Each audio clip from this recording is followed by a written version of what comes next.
Bonjour à tous. Alors, je voudrais aujourd'hui répondre à une question d'une collègue, et ça me semble plus simple de le faire en vidéo, sur la multiplication de décimaux. La collègue est professeure des écoles et elle s'interroge sur le dispositif didactique en fait qu'on peut mettre en place pour faire comprendre aux élèves la multiplication de nombres décimaux.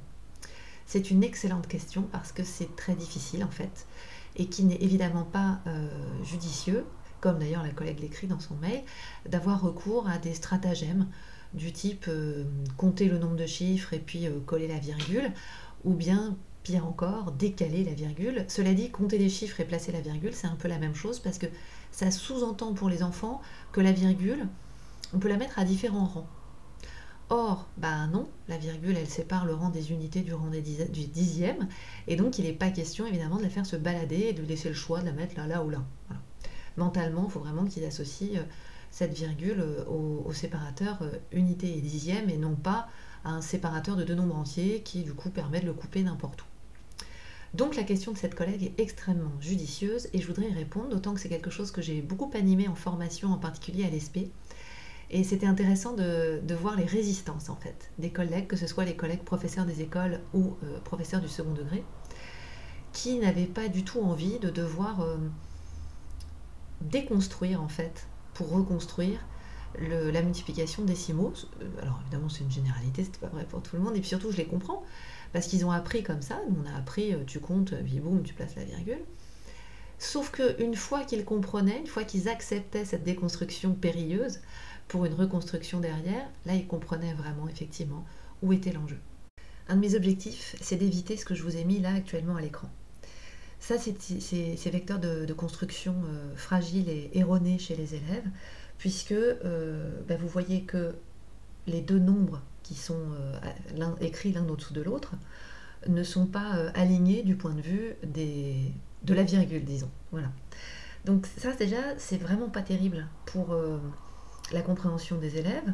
Ça ne renvoie pas à la décomposition décimale en fait du nombre tel qu'on l'apprend, puisque on a une virgule qui a un niveau au-dessus, un niveau au-dessous. En plus, l'espace nécessaire pour la virgule pourrait à la limite correspondre à un rang de chiffres. Donc parfois on a des élèves, quand on a des nombres un peu grands au-dessous, qui écrivent un chiffre carrément dans l'espace réservé à la virgule.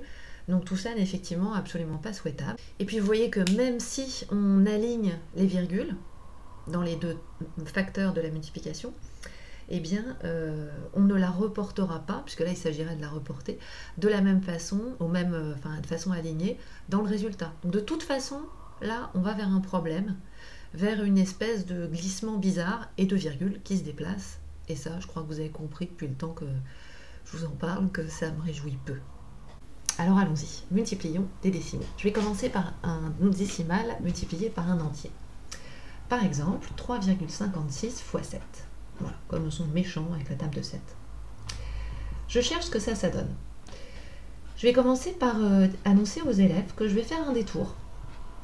Je vais répondre d'abord à une autre question qui ressemble, mais qui n'est pas la même. Je vais calculer 356 x 7 avant de revenir à 3,56 x 7.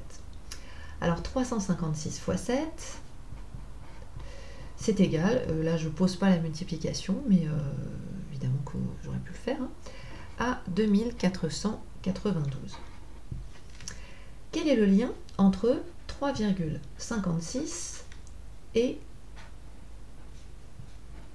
356 ? 3,56, c'est 100 fois plus petit que 356. Autrement dit, 356, c'est 100 fois plus grand que 3,56. 3,56 x 7, c'est donc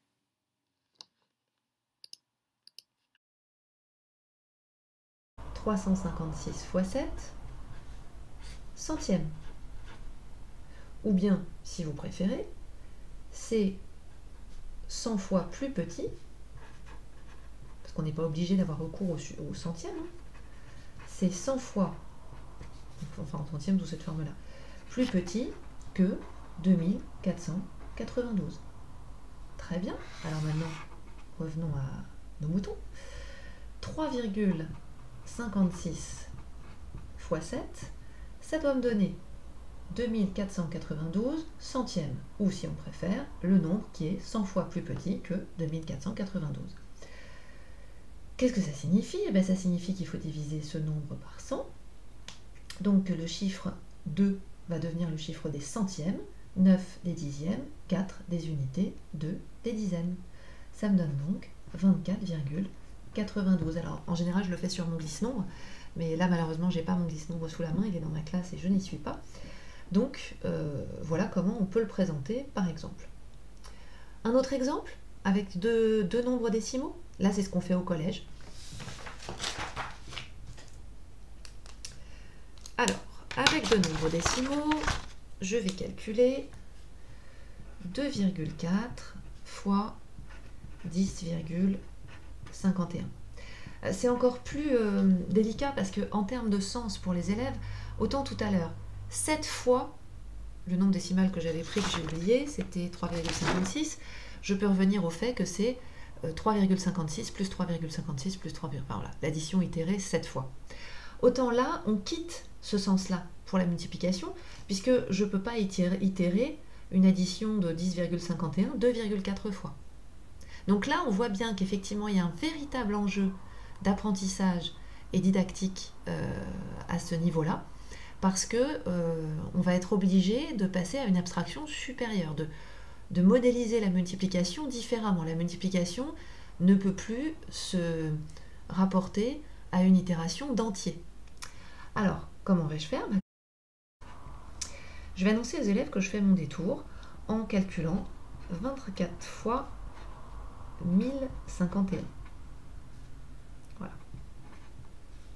Évidemment, j'insiste sur le fait que ces deux produits ne sont pas égaux, puisque ce ne sont pas, enfin a priori pas, bon là je suis sûre que non, puisque ce ne sont pas les mêmes nombres qui sont engagés.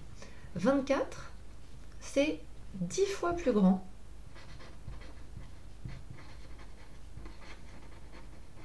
que 2,4. 1051, c'est 100 fois plus grand que 10,51.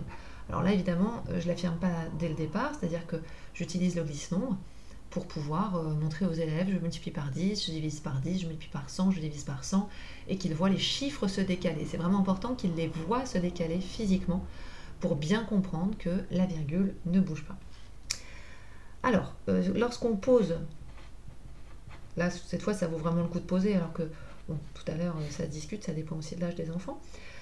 Ici le 4, c'est le 4 des unités de 24, donc je multiplie 1051 par 4. Je fais attention à mes retenues. Le 2, c'est pas un 2 qui dit la vérité, comme dirait Madame Maruc, c'est un 2 qui dit 20. Donc en fait, je multiplie 1051 par 20. C'est-à-dire que je peux l'automatiser en écrivant ici le 0 des unités qui correspond en fait au fait que j'ai multiplié par 20. Puis je multiplie avec mes deux dizaines. Tac, je retiens 1. Et voilà. Ça me donne donc 25 224. Et donc ça, c'est quoi? Bah ça, c'est le résultat de 24 fois 1051, ou par commutativité, 1051 fois 24. Et c'est 1000 fois, pardon, plus grand que ce que je cherche, que 2,4 fois 10,51. Pourquoi est-ce que c'est 10 fois plus grand, c'est 1000 fois plus grand, pardon, excusez-moi, parce que 24 c'est 10 fois plus grand, et c'est multiplié par 1051 qui est 100 fois plus grand. 10 fois 100, c'est 10 centaines ou 100 dizaines, c'est égal effectivement à 1000. Alors conclusion, qu'est-ce que ça va me donner? Eh bien, ça va me donner que 2,4 fois 10,51, c'est égal au nombre qui est 1000 fois plus petit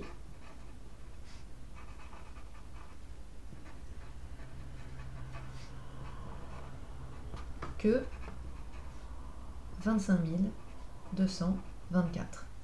C'est aussi donc 25 224 millièmes. J'aurais pu écrire en toutes lettres aussi millième. À nouveau, recours au glisse-nombre. Il n'est pas question de se dire 1, 2, 3, 1, 2, 3, pouf. Il est question de placer 25 224 dans le glisse-nombre en mettant le 4 sur le rang des unités, puisque ici on étudie le nombre 25 224, et d'expliquer aux élèves que puisqu'on le divise par 1000, on va décaler les chiffres de 3 rangs vers la droite, ce qui nous amène au nombre 25,224. Alors évidemment, vous me direz, tout ça pour ça. Mais oui, tout ça pour ça. Tout ça pour ça parce qu'il y a un moment où il faut que les élèves comprennent, et ce moment-là, on ne sait pas quand il intervient. C'est quand même compliqué, c'est difficile, et puis ça remet en cause plein de choses. Il y a en fait là derrière l'associativité, la commutativité de la multiplication. Il y a aussi la distributivité de la multiplication sur l'addition, dans l'algorithme de multiplication. Il y a tout ce qui est multiplié par 10, 100 000, divisé par 10, 100 000, et la construction elle-même du nombre décimal. Donc oui, c'est compliqué. Pour autant, nous enseignants, je pense vraiment qu'il faut qu'on le rappelle tout le temps comme ça, pour que les élèves comprennent ce qu'on fait, et ce qu'ils font surtout, et que ensuite, quand les élèves en fait automatisent et comptent leur rang, on les laisse faire évidemment, puisque c'est une méthode qui fonctionne, mais rien n'empêche de leur demander « Pourquoi déjà tu comptes tes chiffres comme ça ?» Et là, ils vont nous dire « Je les compte parce qu'en fait, c'est 1000 fois trop grand, donc je divise par 1000. » Ok, voilà. Donnons du sens, faisons que ces automatismes soient chargés de sens, que les élèves, même s'ils ne sont pas en mesure de comprendre tout de suite ce sens, sachent qu'il y en a un. Et puis que dès qu'ils seront prêts, ils puissent s'en emparer. Parfois, ça arrive tard. J'ai des quatrièmes qui comprennent ça pendant leur année de quatrième. Et j'ai aussi eu des collègues en Master 2 à qui j'expliquais ça et qui découvraient en fait que ça fonctionnait comme ça, parce qu'ils n'avaient jamais envisagé de cette façon-là, qu'ils avaient accepté la norme scolaire mathématique à ce moment-là de multiplication des décimaux qu'on leur avait donné. Ça leur suffisait puisque ça fonctionnait. Simplement, en fait, c'est vrai que c'est plus compliqué que ça. Voilà.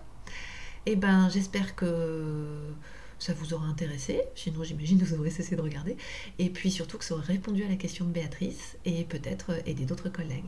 Voilà, n'hésitez pas si vous avez des questions, des remarques, des critiques, voilà, dites-moi. À bientôt.